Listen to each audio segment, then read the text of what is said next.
हाँ वो सही हो जाएगा मेरे नंबर पे सही कर देंगे।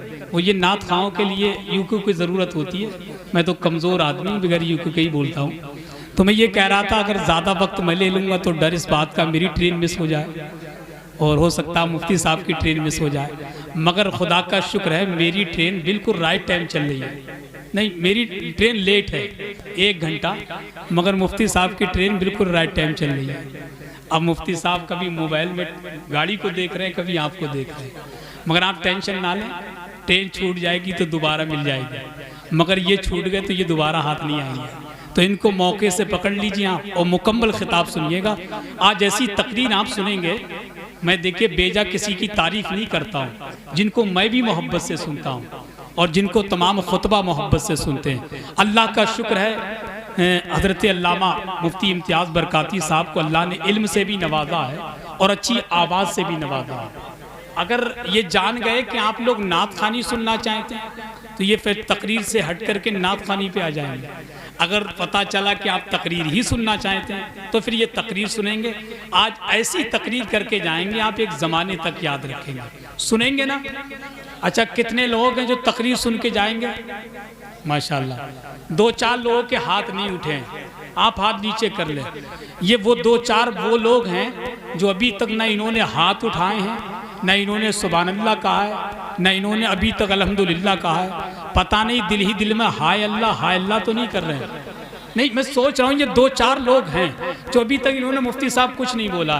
भाई बात हो गई कि एक साहब कभी जलसे में नहीं जाते थे, एक साहब कभी जलसे में नहीं जाते थे।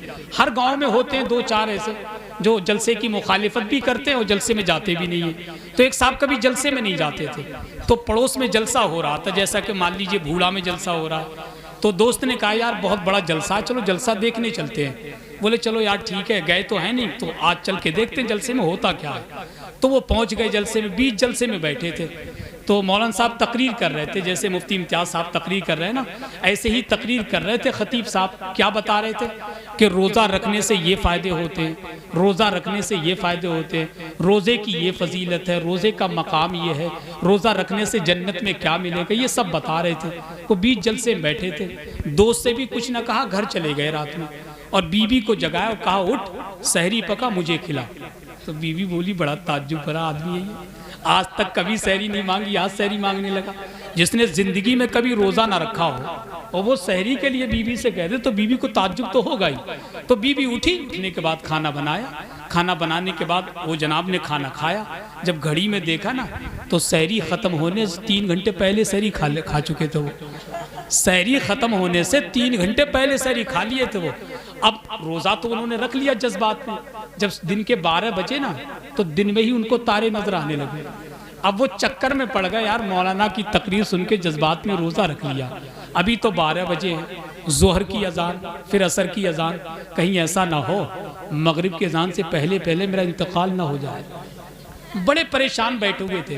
तो पहले ज़माने के बुजुर्ग होते हैं ना, तो पहले आज भी लोग कहते हैं रोज़ा लग रहा चलो बग्गी भगौड़ा खेल लें या चलो क्रिकेट खेल लें। तो पहले दौर में लोग रेडियो पे खबरें सुनते थे। क्या सुनते थे? अरे खोपड़ी हिला कर बता दो भाई, कुछ तो सुनते थे, खबरें सुनते थे। वो ये सोचते थे कि खबरें सुन सुन के टाइम कट जाएगा, जोहर असर मगरिब का वक्त हो जाएगा, पता ही नहीं चलेगा। वो लेके आए एक सोफ़ा जैसे ये रखा है, सोफ़ा लाए, पीठ के नीचे तकिया लगाई, एक रेडियो बुलंद जगह पे रखा, थोड़ा उचक के रेडियो का बटन ऑन किया तो सैयदपुर बारो रेडियो में से बड़ी प्यारी सी आवाज़ आई। जले भुने तो वो पहले से बैठे ही थे।